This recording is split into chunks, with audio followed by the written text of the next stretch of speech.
She signed a contract marriage with a wheelchair billionaire, then the rules changed on their wedding night opening teaser. Claire Bennett had agreed to marry Adrian Cross for 1 year, smile for the cameras, and leave with her mother's legacy protected. Everyone in New York believed the powerful Cross heir had never walked after his crash. Then, on their wedding night, Adrian locked the bedroom door, rose from his wheelchair, and told her the contract was real, but almost everything she had been told about him was not. The first thing Claire Bennett noticed after the bedroom door clicked shut was that Adrian Cross no longer looked tired. All day, he had played the part the world expected from him. He had sat straight-backed in a custom black wheelchair beneath the chandeliers of the Cross estate, one hand resting loosely on the armrest while photographers captured the most expensive wedding of the season. He had accepted congratulations with a faint, controlled smile. He had let people lower their voices when they spoke to him, as if a damaged spine had also made him fragile. He had even allowed Claire's father to clap him on the shoulder with the false sympathy of a man congratulating himself on a successful transaction. Now the smile was gone. The fatigue was gone too. Adrian rolled his chair away from the bedroom door and looked at Claire across a room full of white roses, champagne, and candles arranged by a staff that had clearly been told to make a contract marriage look romantic. Claire still wore the ivory silk gown she had chosen because it was simple enough not to feel like a costume. Her feet hurt.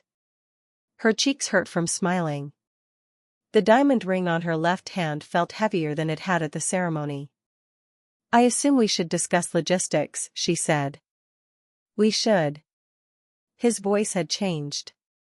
Not dramatically, but enough that she noticed.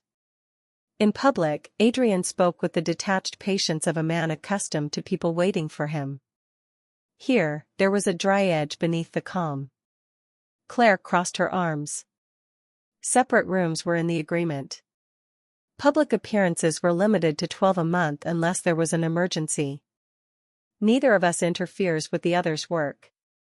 At the end of 12 months, we file quietly and tell the press we discovered we were better as friends. You memorized it. I signed it. Most people sign things they don't read. Most people don't have my family. Something flickered in his eyes.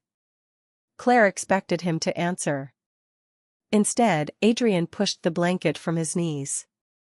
At first she thought he was adjusting it. Then he planted both feet on the floor. Claire stopped breathing. Adrian gripped the arms of the chair and rose.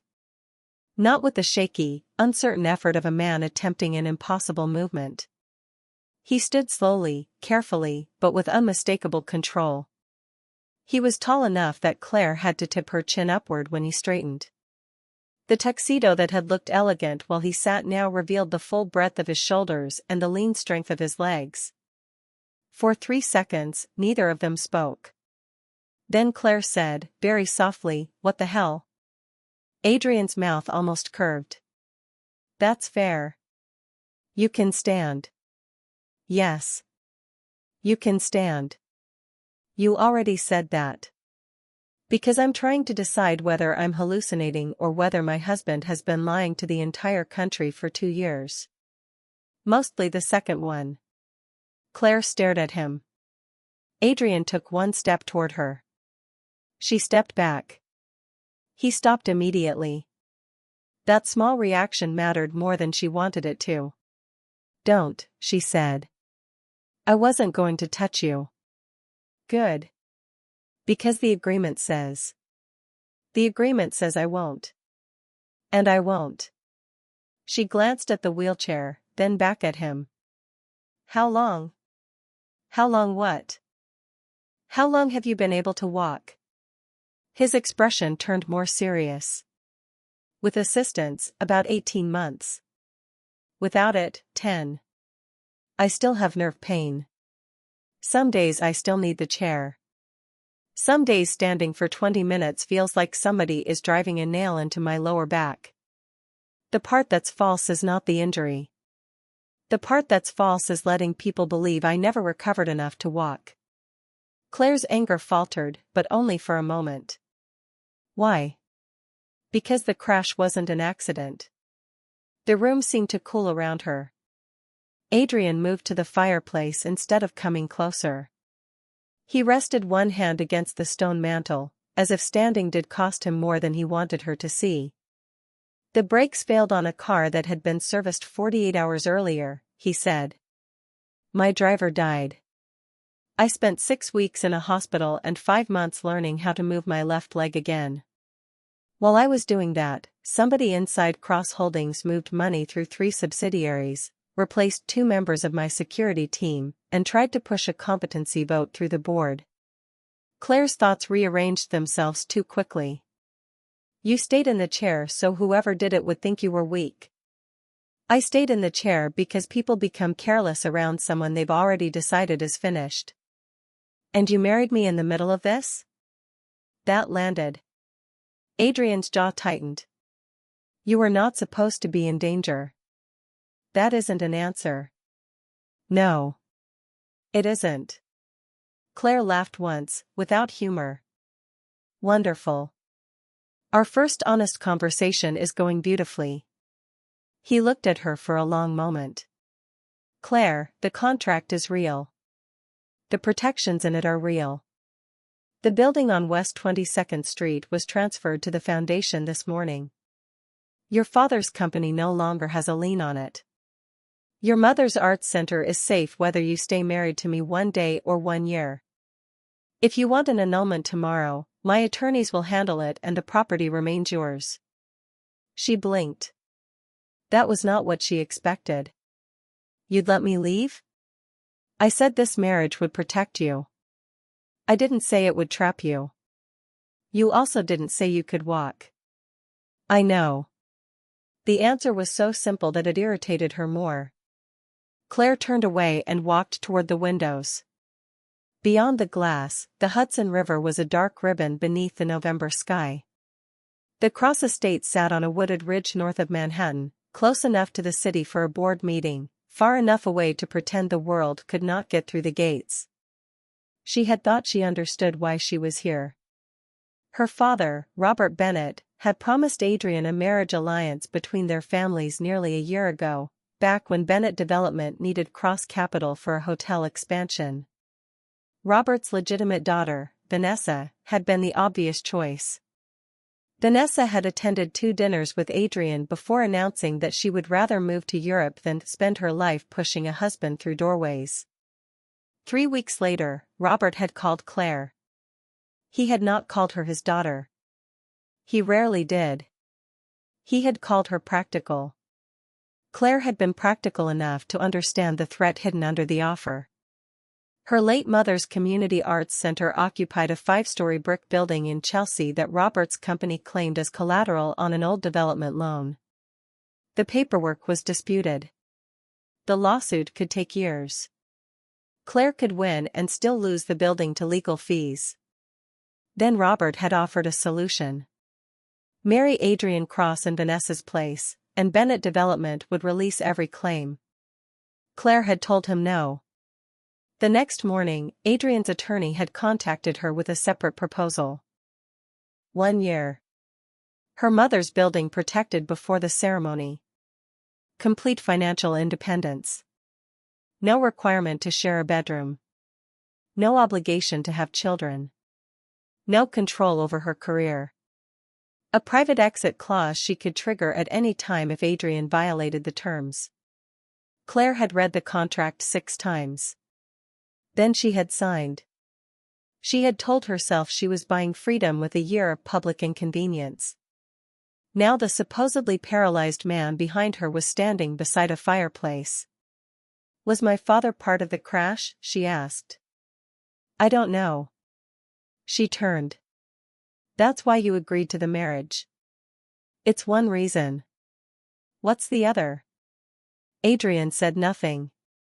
Claire narrowed her eyes. You know, for someone who just revealed a secret worthy of a congressional hearing, you're suddenly very quiet. The other reason is personal. Meaning? Meaning I don't think you'll believe me tonight. Try me. His gaze moved over her face, not her body. It was almost worse. I wanted you to be the bride. Claire's pulse gave one hard beat. You didn't know me. I did. We met twice before the negotiations. We met 4 times. She opened her mouth, then closed it. Adrian's expression finally softened. You yelled at me at a zoning hearing 3 years ago because Cross Urban wanted to replace the Marlowe Theatre with luxury apartments. Claire remembered a packed municipal conference room, a microphone that barely worked, and a dark-haired developer in the back row who had listened while she argued that a neglected building was not the same thing as a worthless one. That was you?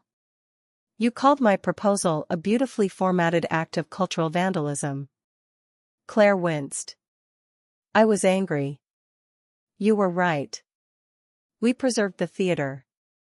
Because the Landmarks Commission blocked you. Because after your testimony I told my team to redesign the project before the vote. She did not know what to do with that. The second time, Adrian continued, you helped one of the catering staff at a Bennett charity dinner after she dropped a tray and your stepmother tried to have her fired.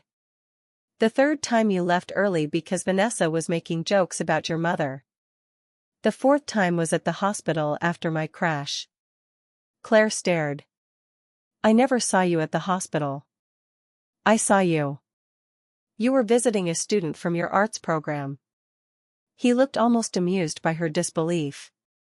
So no, he said. You weren't a stranger when your father offered Vanessa. Then why agree to Vanessa? I didn't. The words landed quietly. Your father told the press I did. He was trying to force the issue. I let him believe the alliance mattered because I wanted access to certain Bennett financial records. Then Vanessa refused, which saved everyone time. Claire pressed 2 fingers to her forehead. And then you suggested me? Yes. Without telling me you had already decided you wanted me. If I had called and said, hello, you may remember me as the man you accused of cultural vandalism. Would you like to enter a fake marriage while I investigate a murder attempt and possibly fall in love with you? Would that have improved my odds? Against her will, a laugh escaped. Adrian smiled. It transformed him in a way the wedding photographs had not captured. Claire immediately stopped laughing. Don't get comfortable. I'm still furious. I assumed so. And you're sleeping somewhere else. There are 11 bedrooms. I can probably find one. And tomorrow we rewrite the rules. Agreed. She looked at the chair again. Do the staff know? 3 people. My physician, my physical therapist, and Daniel Reed, my head of security. Not your family? Especially not my family. That told her more than he intended. Adrian reached for the wheelchair. For the first time since standing, pain tightened his face. He lowered himself into the seat with controlled care. Claire's anger shifted again, making room for something more complicated. His recovery was real. So was the deception. So, apparently, was the danger. She walked to the door connecting the bridal suite to the sitting room and opened it. Good night, Adrian. He nodded. Good night, Claire. She started through the doorway, then looked back. One more thing. Yes? If I ever catch you standing behind me just to scare me, this marriage ends immediately. His eyes warmed. Noted. Claire closed the door between them. Only after the lock turned did she lean against it and let herself breathe. She had entered the room married to a man she believed she understood. 20 minutes later, she knew 3 things instead. Adrian Cross could walk. Someone had tried to kill him. And for reasons she did not yet trust, he had chosen her long before she ever chose him. The next morning, Claire found him in the breakfast room wearing a navy sweater, pressed trousers, and the same expression he used when negotiating billion-dollar acquisitions. The wheelchair was back. So was the public version of Adrian Cross. His housekeeper, Mrs. Alvarez, set coffee beside Claire and asked whether she preferred eggs or oatmeal. Nothing in her calm face suggested she had any idea the man at the end of the table had crossed his bedroom on his own feet the night before. Claire chose eggs. Adrian waited until Mrs. Alvarez left before sliding a sheet of paper toward her. Revised rules. Claire looked down. He had typed them. Of course he had. Rule 1. Claire could leave the marriage at any time, with no financial penalty. Rule 2. Adrian would disclose any threat that could reasonably affect her safety. Rule 3. Claire would not reveal his mobility status without his consent unless doing so was necessary to protect herself or someone else from immediate harm. Rule 4. Neither party would use private information learned during the marriage for business leverage after it ended. Rule 5. Physical affection in public would be discussed in advance whenever possible. Claire picked up a pen. She added a sixth. No manipulating each other for your own good. Adrian read it.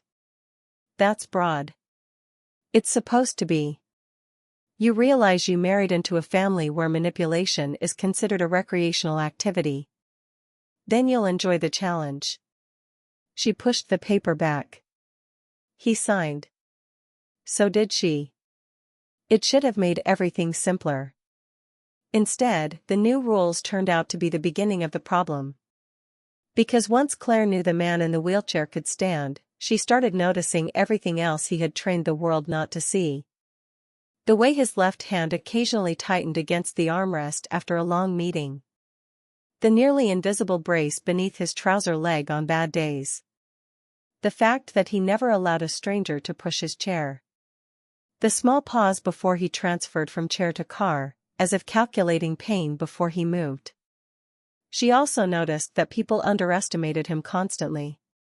At a post-wedding brunch hosted by the Bennetts, her stepmother, Evelyn, spoke over Adrian 3 times in 10 minutes. You must find these events exhausting, Evelyn said, touching his shoulder in a gesture that looked sympathetic and felt patronizing. Robert and I told the staff to keep everything on one level for you. Adrian glanced at her hand until she removed it. How thoughtful. Vanessa, sitting across the table, hid a smile behind her coffee cup. Claire knew that smile. She had seen versions of it since she was 16, when Robert first acknowledged her publicly after years of pretending his affair with Claire's mother had never happened. Vanessa was not cruel every day. That almost made it worse. She could be generous when generosity cost her nothing and vicious whenever Claire's existence threatened the story she preferred about her family. At least the wedding photos were beautiful, Vanessa said. The chair barely showed in most of them. Claire set down her fork. Adrian's voice remained mild. Which part of that sentence did you think was a compliment? Vanessa blinked. Robert cleared his throat. No need to make everything political. Disability isn't political, Adrian said. Being rude is surprisingly bipartisan. Claire coughed into her napkin to hide a laugh. Vanessa's cheeks went pink. Then Evelyn turned to Claire. You're fortunate, sweetheart. Most women in your position would never have received an opportunity like this. There it was. Your position. The phrase that meant illegitimate without having to say it. For years, Claire had survived Bennett family gatherings by pretending not to hear what people meant. Adrian looked at her. Not at Evelyn. At Claire. He was waiting. She understood suddenly that he could destroy Evelyn with one sentence and had chosen not to. He was giving the choice to her. Claire folded her napkin and placed it beside her plate. You're right, she said. Most women in my position wouldn't agree to marry a man after being threatened with the loss of their dead mother's building. But then again, most fathers don't use real estate disputes to negotiate their daughters' weddings. The table went silent. Robert's face hardened. This is not the place. You made it the place when you called me fortunate. Evelyn inhaled sharply. Vanessa stared at her plate. Robert turned to Adrian. I assume you don't approve of this tone. Adrian took a sip of coffee. I married Claire, Robert. I didn't purchase her volume control. Claire looked at him. He did not smile. But beneath the table, where no one else could see, he opened his hand on the seat between them. Not reaching for her. Just there. Claire did not take it. She remembered Rule 5. She also remembered Rule 6. But for the first time in years, she left her father's house without feeling 16 again. That mattered. In the weeks after the wedding, Claire learned that marriage to Adrian meant living inside two realities at once. In public, he was the injured billionaire heir whose recovery had plateaued. Financial reporters described him as brilliant but diminished. Society columns praised Claire for bringing light into his secluded life, language she hated almost as much as Adrian did. Investors watched his health more closely than his earnings. Every photograph of him entering Cross Holdings in the wheelchair produced another round of speculation about succession. In private, he disappeared for 90 minutes every morning with his physical therapist and returned with sweat darkening the collar of his t-shirt. Claire discovered this by accident on the 8th day of their marriage. She had gone looking for the estate's original architectural plans because she wanted to convert an unused carriage house into studio space for the youth program her mother had founded. Mrs. Alvarez directed her toward the West Library. Claire opened the wrong door. Adrian was halfway across a narrow rehabilitation room between parallel bars. He wore gray athletic shorts, a black t-shirt, and a carbon fiber brace along his left leg. His therapist stood several feet away, watching but not touching. Adrian's face had none of the ease he wore at breakfast. Sweat ran down his temple. His shoulders were rigid with concentration. One step. Then another. His left knee buckled. He caught the bar hard enough that the metal rattled. Claire froze in the doorway. Adrian looked up. For an instant, she saw anger. Then embarrassment replaced it. That surprised her. I was looking for blueprints, she said. The therapist glanced between them. I can come back. No, Adrian said. Claire started to close the door. Wait. She stopped. Adrian drew a slow breath and tried the step again. This time his leg held. The plans are in the cabinet behind you, he said. Claire looked over her shoulder. They were. Of course they are. His mouth twitched. She pulled out the rolled drawings. Before leaving, she said, for what it's worth, I'm not going to pretend I didn't see that. The therapist raised an eyebrow. Adrian looked wary. Meaning? Meaning you don't need to perform being strong around me any more than you need to perform being weak. His expression changed. Claire left before she could examine why. Later that afternoon, a set of keys appeared on her desk with a note in Adrian's handwriting. The carriage house is yours. Don't ask permission to make a place useful. Claire read the sentence twice. Then she texted him. You realize giving me access to construction equipment is reckless. His reply came less than a minute later. I survived a brake failure. I accept the risk. She stared at the phone, smiling despite herself. That was how it began. Not with declarations or candlelight. With keys. With coffee left outside her office when she worked late. With Adrian asking questions about her plans and actually listening to the answers. With Claire learning that his intimidating silence often meant he was thinking, not judging. She started spending 3 days a week in Manhattan at the Arts Center and the rest at the estate. Adrian never interfered with the program, but when the building's ancient boiler failed in December, a mechanical contractor arrived within 2 hours. Claire called him immediately. Did you do this? Do what? A company that usually has a 6-week wait just appeared in my basement. Maybe they admire your programming. Adrian. A pause. The children shouldn't lose classes because the boiler died. Rule 6. I didn't manipulate you. I manipulated a contractor's schedule. That is not the defense you think it is. Did they fix the heat?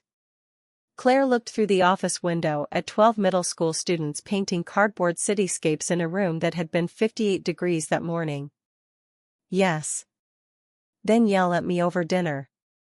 I'm not coming home for dinner. Why? Because I'm still angry. I can send dinner there. That would make it worse. Understood. 20 minutes later, the front desk volunteer brought Claire a paper bag from the deli downstairs. Claire stared at it suspiciously. He didn't send that, the volunteer said. I did. You forgot lunch. Claire laughed so hard she had to sit down. When she finally returned to the estate after 9, she found Adrian in the kitchen attempting to make grilled cheese. Attempting was generous. One sandwich was burned. Another had split open in the skillet. Cheese smoked against the pan. Claire leaned against the doorway. Is this a cry for help? Adrian looked over his shoulder. He was standing at the counter, one hand braced against the edge. Mrs. Alvarez went home. And all your money failed to teach you how to use a stove? My money usually hires people who know how. Claire took the spatula from him. Sit down before you destroy Vermont dairy as an industry. He obeyed, lowering himself onto a stool. She made 2 sandwiches and heated tomato soup from the refrigerator. They ate at the kitchen island instead of the formal dining room. Halfway through the meal, Adrian said, I'm sorry about the contractor. Claire looked up. That sounded almost sincere. Don't ruin it. I don't mind help, she said. I mind help that turns into ownership. My father never gave anything without attaching a chain to it. Adrian was quiet. I know I'm not him, he said. But I understand why the distinction isn't automatic for you. She set down her spoon. It would have been easier if he argued. Why do you hate asking for things? He asked. Claire almost answered with a joke. Instead, she said, because when my mother got sick, I asked my father to help with a specialist. He said he would if she signed over her shares in Bennett Development first. Adrian went completely still. Claire had not told anyone that in years. She refused, Claire continued. Not because the shares were worth much to her.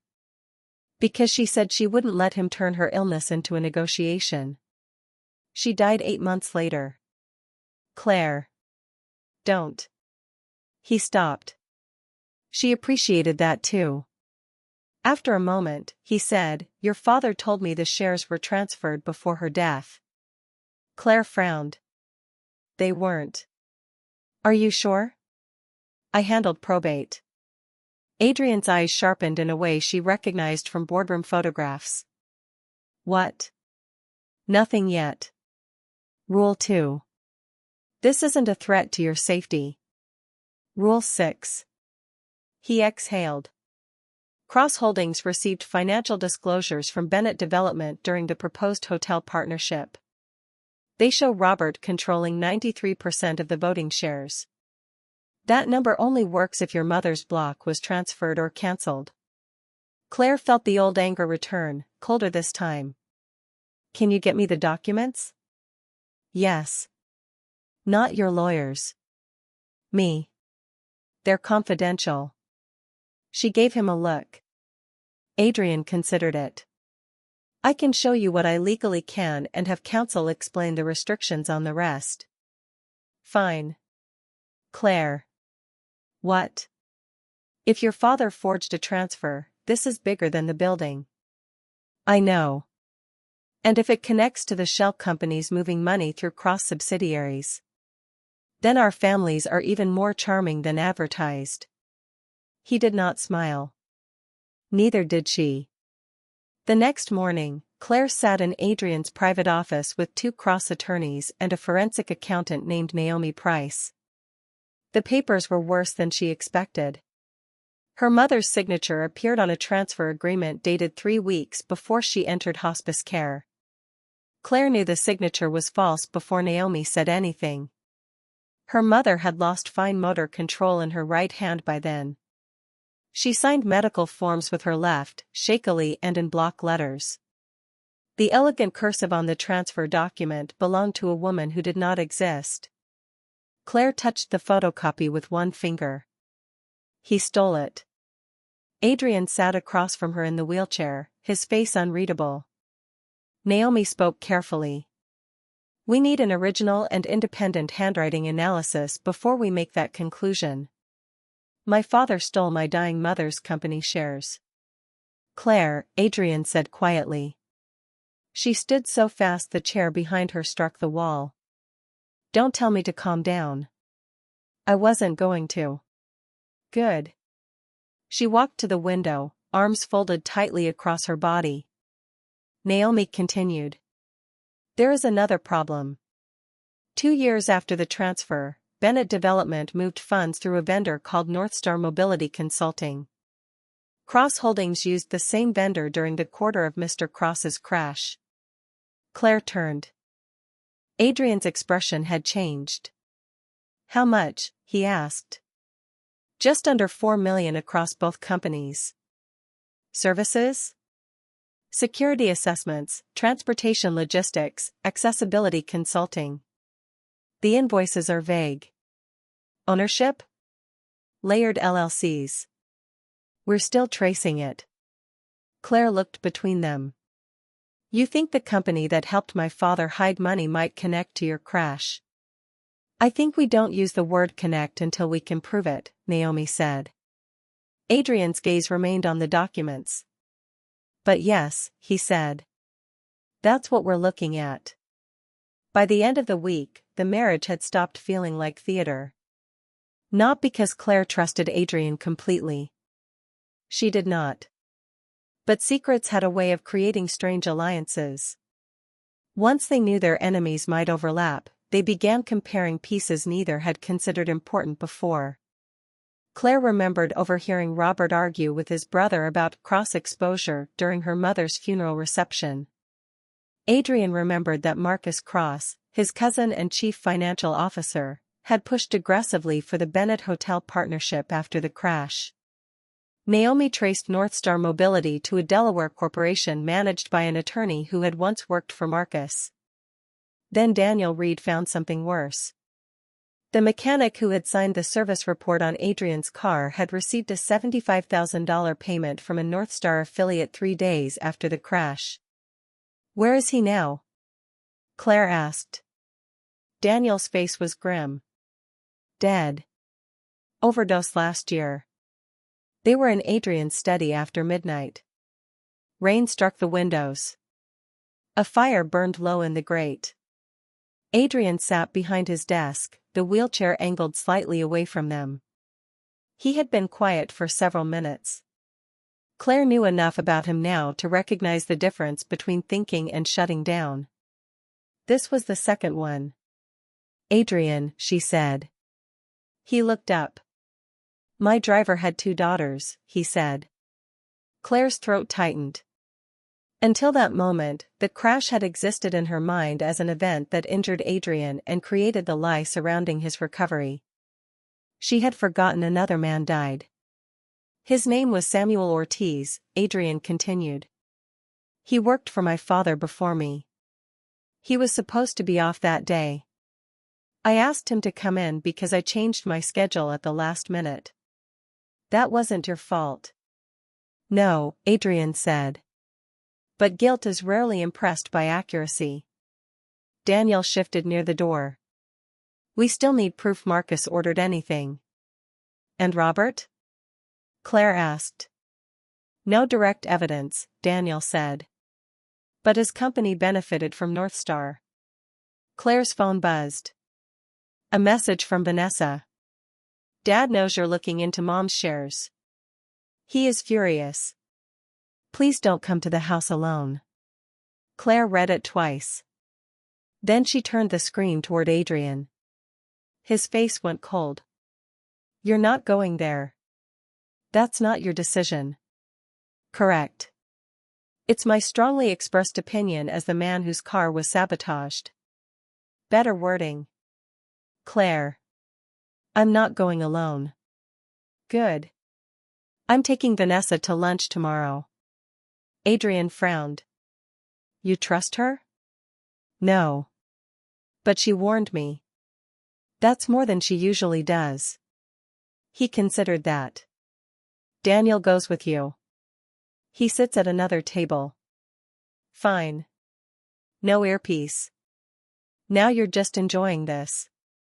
A little. For the first time that night, Adrian smiled.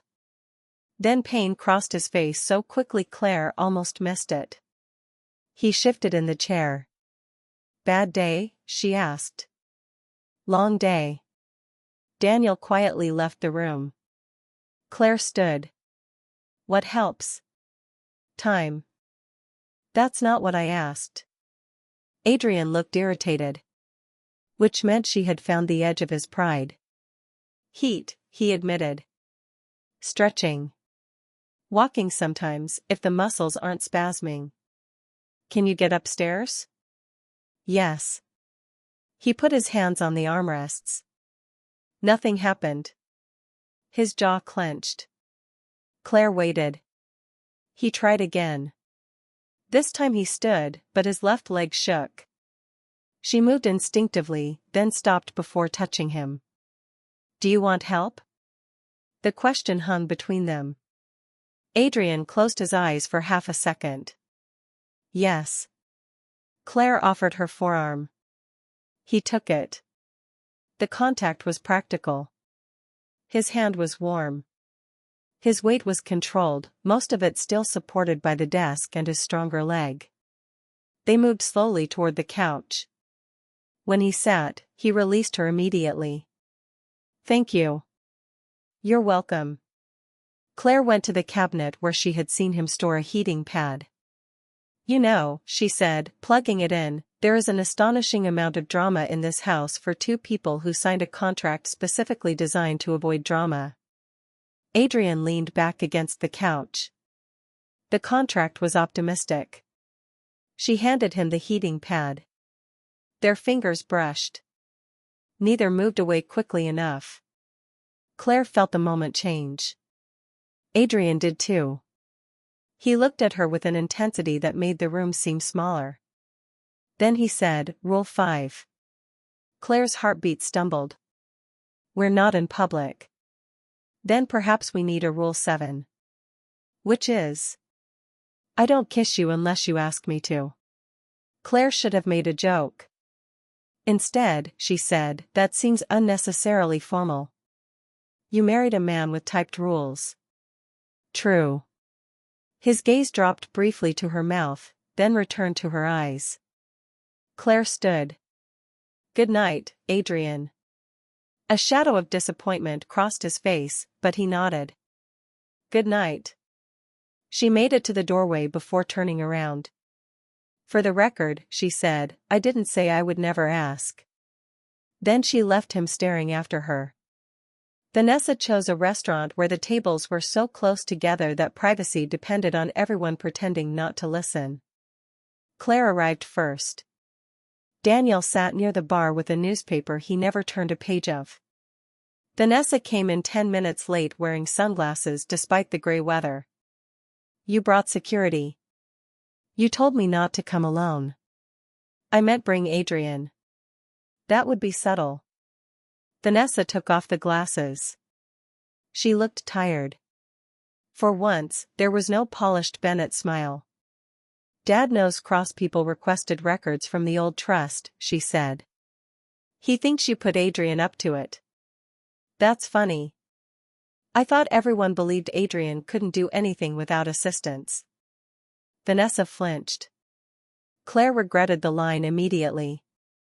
Not because Vanessa did not deserve some discomfort, but because it sounded like the same cruelty Claire had hated at brunch. Sorry, she said. Vanessa studied her. You're different.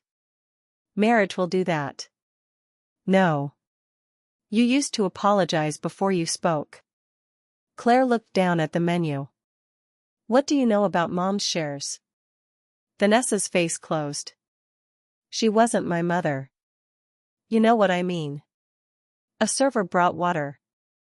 They waited until he left. Vanessa wrapped both hands around her glass. I heard Dad and Uncle Thomas arguing after she died. Thomas said the signatures wouldn't hold if anyone looked closely. Dad said nobody would because you couldn't afford to fight him. Claire's stomach tightened. You heard that and never told me? I was 22. You were old enough to know what it meant. Yes. The answer was quiet. Claire had prepared for excuses. The admission took some of the force out of her anger. Vanessa stared at the table. I hated you, she said. Not all the time. That would be easier to defend. I hated you when Dad looked guilty around you. I hated you when people whispered about his affair. I hated your mother because my mother hated her. Then she died and I still hated you because suddenly that made me feel like a terrible person. Claire said nothing. I should have told you, Vanessa continued. I didn't. I'm sorry. It was not enough to repair 15 years. But it was real. Why now? Vanessa took a breath. Because Dad met Marcus Cross twice this month. And because last night he told Evelyn that if you kept digging, Adrian would regret marrying you. Claire's hand went still on the menu. Where did they meet? Cross Tower once. A private club once. I don't know what they discussed. Can you prove it? Dad's driver logs. I copied them. She slid a flash drive across the table. Claire looked at it. You understand what this could do to him. Vanessa gave a bitter laugh. I spent most of my life protecting the story of our family. I'm tired of confusing the story with the people in it. Claire closed her fingers around the drive. Thank you. Vanessa nodded. Then, with miserable timing, 3 camera flashes burst against the window. Both women turned. Photographers stood on the sidewalk. Did you call them? Claire asked. Vanessa looked offended. No. Daniel was already moving. By the time Claire returned to the estate, photographs of the sisters' lunch were online under headlines speculating about a Bennett family reconciliation. Adrian was waiting in his study. How did they know? Claire asked. We're checking. She handed him the drive. He listened while she repeated Vanessa's account.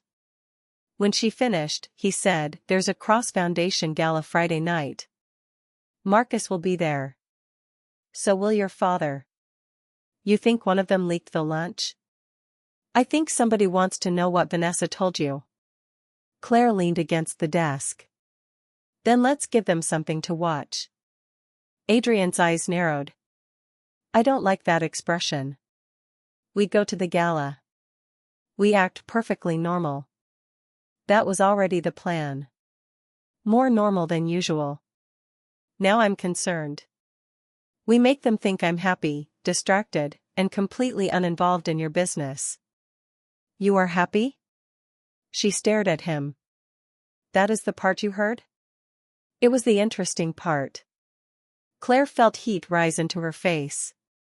Focus. I'm trying. Adrian. He smiled. She threw a pencil at him. He caught it. Friday evening, the Cross Foundation Gala filled the Metropolitan Museum's Temple of Dender with people who considered subtlety a sign of insufficient wealth. Claire wore a dark green gown and no necklace. Adrian wore black tie and the wheelchair, his public mask perfectly in place. Before they entered the main room, he stopped her in a quiet corridor. There will be photographers. I noticed. Marcus will test you. Robert may too. I know. If you want to leave, squeeze my hand twice. Claire looked down at his open palm. Is that a security protocol? It's a husband protocol. The word husband landed differently now. She put her hand in his. Then try not to look so pleased with yourself. Impossible. They entered together. Marcus Cross found them within 7 minutes. He was Adrian's cousin by blood and his opposite by temperament, blonde, charming, restless, always touching someone's shoulder or laughing a little too loudly. He kissed Claire's cheek and crouched beside Adrian's chair as if speaking to a child. You made it. I told the board you would. How brave of you, Adrian said. Marcus laughed. Claire, marriage looks good on you. Sleep looks good on you. You should try more of it. Marcus's smile sharpened. I hear you've been spending time with Naomi Price. Claire lifted a glass of sparkling water from a passing tray. Should I know who that is? Cross Forensic Accounting. Sounds exciting. It can be. Especially when people ask questions outside their expertise. Adrian's thumb moved once against Claire's hand. Not warning. Approval. Claire smiled at Marcus. Then it's fortunate my expertise is historic preservation. Old structures reveal a lot when you start removing cosmetic repairs. For the first time, Marcus stopped smiling. Then Robert appeared. Claire. A word. She did not move. You can say it here. Robert glanced at Adrian. This is family business. So is my marriage, according to you. Adrian's expression remained neutral. Robert lowered his voice. You are making a mistake. Which one? There have apparently been several. Digging into matters you don't understand. My mother's forged signature is fairly easy to understand. Robert went pale. Marcus stepped back. That tiny movement told Claire more than words could have. Robert leaned toward her. You have no idea what you're playing with. Adrian spoke for the first time. Neither did Samuel Ortiz. Marcus's head snapped toward him. Silence gathered around the four of them despite the music and conversation. Robert recovered first. I don't know who that is. Adrian watched Marcus instead. Of course not. The moment passed when a board member approached to greet them, but Claire felt the shape of the trap closing. Then Vanessa walked onto the small stage near the reflecting pool. Claire frowned. Vanessa was not scheduled to speak. She took the microphone. Before the foundation chair begins, I wanted to congratulate my sister and Adrian on their recent marriage. Scattered applause. Claire looked at Vanessa. Her face was rigid. Wrong. Something was wrong. Vanessa continued. It's comforting to know that even in families like ours, people can find arrangements that benefit everyone. The word arrangements sent a ripple through the room. Claire's blood went cold. Vanessa looked directly at her. I'm sorry, her face said. Then Marcus lifted his phone. Since we're celebrating honesty, he called, maybe Adrian can tell everyone how romantic a 12-month contract really is. A document appeared on screens around the room. Their marriage agreement. Not the whole thing. Enough. 12-month term. Public appearance requirements. Separation clause. The room erupted. Camera phones rose. Claire stopped hearing individual voices. For one terrible moment, she was 17 again, standing at the edge of a Bennett Christmas party while strangers whispered about the mistress's daughter who had finally been invited inside. Adrian tightened his hand around hers. Once. Not possessive. A question. Leave? Claire looked at him. His face was calm, but fury burned beneath it. She squeezed his hand once. Stay. Then she walked toward the stage. Marcus looked delighted. Claire took the microphone from Vanessa. Yes, she said. There is a contract. The room quieted in surprise. I signed it because I did not trust the Bennett family to release a legal claim against my late mother's community arts center. I also did not trust a man I barely knew, regardless of how wealthy or powerful he was. So I insisted on boundaries, financial independence, and a guaranteed exit. She looked around the room. If anyone here thinks a woman protecting herself before marriage is scandalous, I recommend better lawyers. A few people laughed. Marcus did not. Claire continued. The agreement protected me. It did not purchase me. And if you're wondering whether I regret signing it, the answer is no. I regret that someone stole a private legal document and mistook violating our privacy for proof that our marriage is false. She turned toward Adrian. He was watching her as if the room had disappeared. The truth, Claire said, is that I know my husband better now than I did when I signed that contract. Enough to know that the most interesting things about him are the things people underestimate. Marcus's face changed. Claire handed the microphone back to Vanessa and returned to Adrian. We're leaving now, she whispered. You only squeezed once. I changed my mind. Excellent. Outside, behind the privacy glass of the SUV, Claire started shaking. Adrian reached for her, then stopped. May I? She stared at his hand. Then she moved across the seat and pressed her face against his shoulder. His arms came around her carefully. For several minutes, neither spoke. Vanessa didn't do that willingly, Claire said at last. No. Marcus had something on her. How did he get the contract? Only 4 copies existed. My counsel has 2. You have 1. I have 1. Claire lifted her head. Mine is in the safe at the Arts Center. Adrian's eyes hardened. They went there before returning home. The safe had been opened without visible damage. Nothing was missing except the contract. Daniel reviewed the security logs. A maintenance badge had been used after midnight 2 nights earlier. The badge belonged to a janitor whose wife had recently received an unexplained payment from a Northstar affiliate. Claire stood in her mother's old office while police photographed the safe. This is because of you, she said.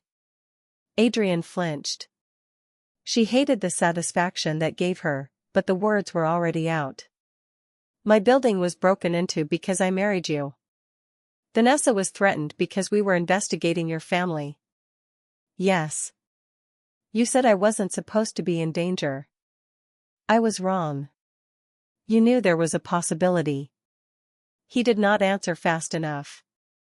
Claire stepped back. How much did you know when you offered me the contract? I knew Marcus was moving money. I knew my crash was probably deliberate. I did not know Bennett was involved. But you thought he might be. I thought the hotel partnership might be connected. Claire's eyes burned. So marrying me gave you leverage with my father? Yes. And access? Yes. And you also happen to want me personally, so you wrapped all of that into one convenient arrangement. Claire. Rule 6. He went silent. She hated that he understood immediately. You manipulated me for my own good, she said. You gave me choices after you narrowed the world until the choice you wanted looked safest. I protected the Arts Center before you married me. That does not erase the rest. I know. Stop agreeing with me. Her voice broke. Adrian looked stricken. Claire pressed a hand to her mouth and turned away. When she spoke again, her voice was quieter. My father spent my whole life deciding what I needed and then charging me for it. You do not get to become a kinder version of the same thing. Adrian's face lost all color. For a long moment, the only sound was the murmur of police in the hallway. Then he said, You're right. Claire laughed bitterly. There you go again. No. Listen to me. He unlocked the brakes on his chair and rolled backward, giving her space. The contract has an exit clause. Use it. Tonight. I will sign whatever your attorney puts in front of me. The Arts Center remains protected. Your mother's shares investigation continues whether you are my wife or not. Daniel can remain assigned to you until the threat is resolved if you want him, or I can hire an independent firm you choose. Claire stared at him. You're telling me to leave? Pain crossed his face, and this time it had nothing to do with his spine. I'm telling you I will not make staying the price of safety. That was the first moment Claire fully understood how much he cared. Not because he held on. Because he opened his hand. She did not leave that night. But she did move into the carriage house apartment for a week. They spoke only about the investigation. Adrian did not send flowers. He did not appear at her door.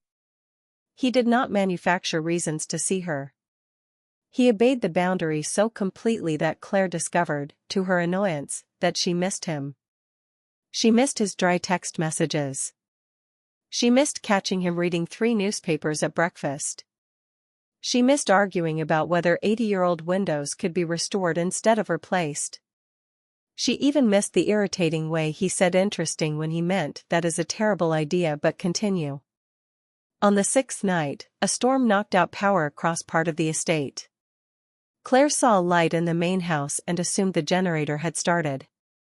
Then Mrs. Alvarez called. Mr. Cross is in the West Hall. His leg gave out. Daniel is in the city.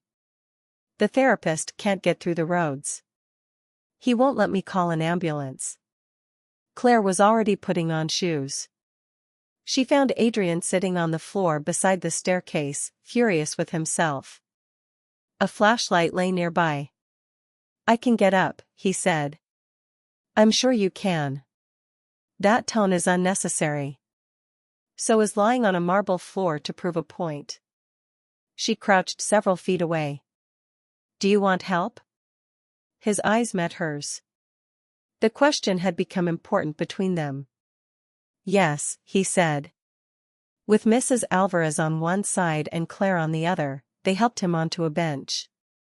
He was trembling by the time he sat. Claire waited until Mrs. Alvarez went for medication. Why were you walking in the dark? The generator failed in the north wing. I was checking the panel. You own electricians. Apparently none live in my closet. Claire almost smiled. Then she noticed his hands shaking. She sat beside him. I'm still angry. I know. I don't know if I can trust you the way a real marriage requires. I know. But I also know I don't want you alone on the floor because you're too stubborn to call for help. Adrian looked at her. That's not nothing, she said. No. The hallway was dark except for the flashlight between them. Rain hammered the windows. Adrian spoke quietly. I need to tell you the part one avoided on our wedding night. Claire waited. I wanted the marriage because it helped the investigation, he said. That is true. But I could have gotten access another way. I chose the marriage because I wanted an excuse to be near you that you couldn't dismiss as charity or business. Claire's chest tightened. That's not romantic when you phrase it like a hostile takeover. I'm bad at this. I noticed. He looked down at his hands. After the zoning hearing, I kept your testimony. I read it again when our architects presented the redesign. At the Bennett dinner, I watched you defend a server your stepmother was humiliating. At the hospital, I saw you sitting beside a teenager who had no family there. Then I had the crash, and for months my world became rooms where people discussed me as if I couldn't hear them. His voice roughened. You never looked at me like I was broken. Even when you thought I couldn't walk. You were angry about the deal, suspicious of me, occasionally insulting, but never pitying. I wanted that more than I should have. Claire swallowed. You should have asked me on a date. In retrospect, yes. Coffee. Dinner. Something normal. I had been nearly murdered and was secretly relearning how to walk. My sense of normal may have been compromised. She laughed. He smiled, then winced as his leg spasmed. Without thinking, Claire reached for his hand. He looked down at their joined fingers. Rule 7, she said. His gaze lifted to hers. You never actually wrote it down. I remember it. Claire leaned closer. Then I'm asking. The kiss was nothing like the wedding had been. No cameras. No applause.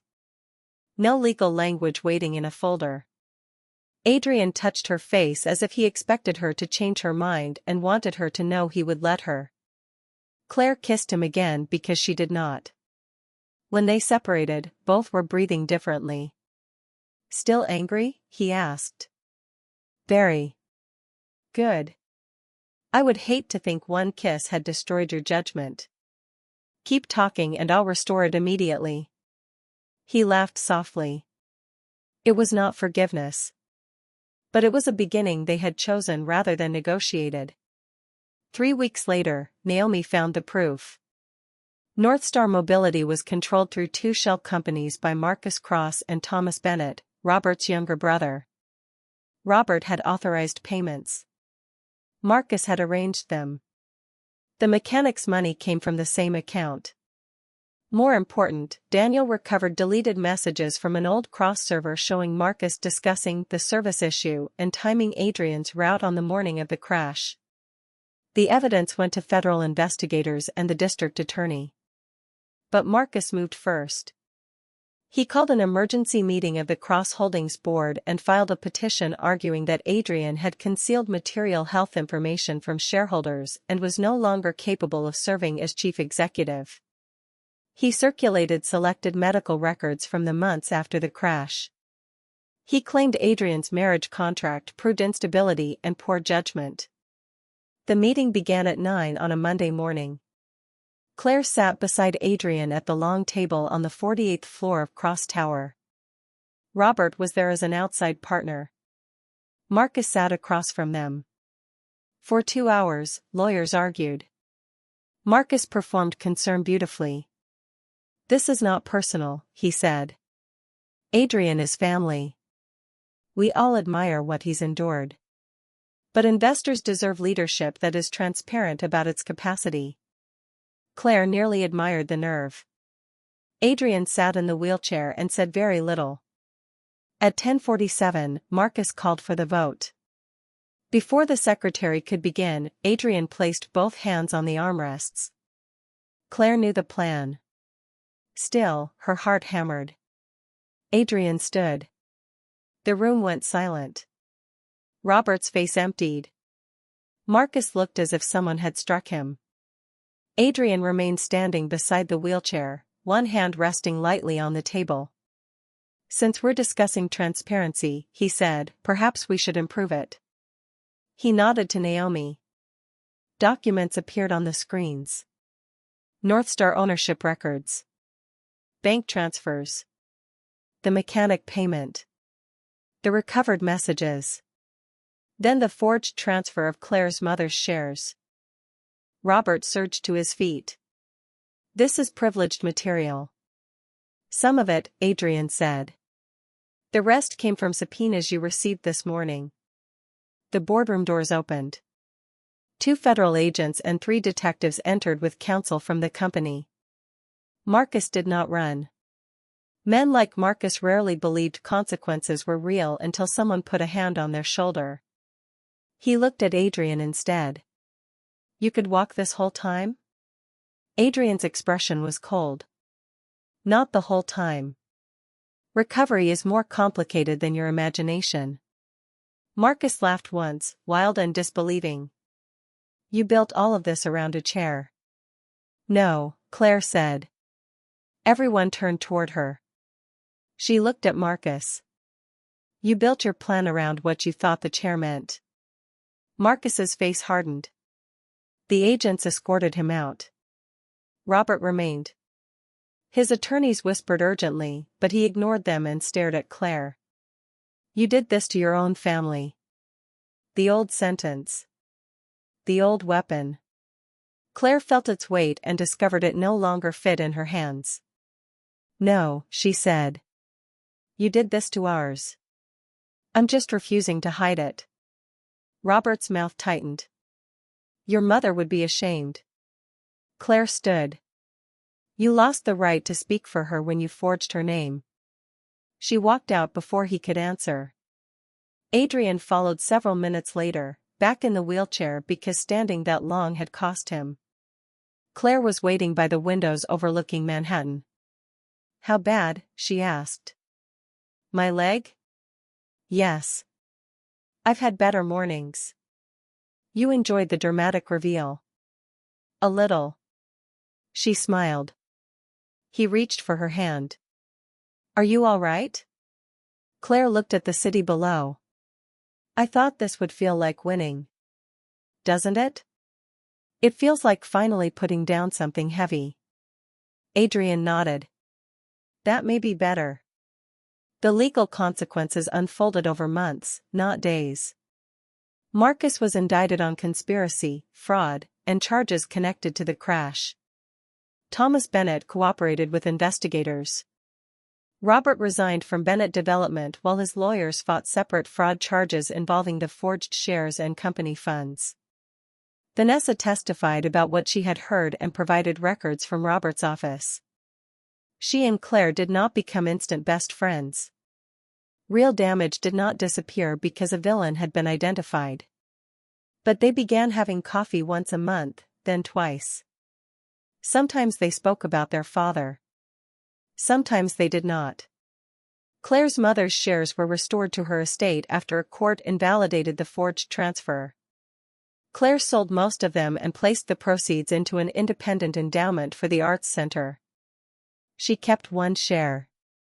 Not for money. For the annual meeting notice. Adrian said that was petty. Claire said it was archival preservation. By spring, the carriage house at the Cross Estate had become a studio where students from the Arts Center spent weekends learning painting, photography, set design, and woodworking. Adrian funded none of it without permission. He complained about this restriction constantly.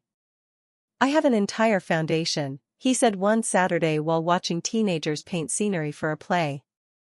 Then fund something else. I do. Excellent. You are very difficult to give money to. It's one of my best qualities. His recovery also became public, but this time on his terms. Cross Holdings released a statement explaining that Adrian's spinal injury had improved through surgery and rehabilitation and that he continued to use a wheelchair when needed because of pain and mobility limitations. For several days, the press behaved as though walking and using a wheelchair were contradictory facts. Adrian gave one interview, corrected the assumption, and refused the rest. At home, he walked more often. Some mornings he used a cane. Some evenings he returned to the chair. Claire learned not to treat either as victory or defeat. A body was not a morality play. It was simply a body. Their marriage contract reached its final month in October.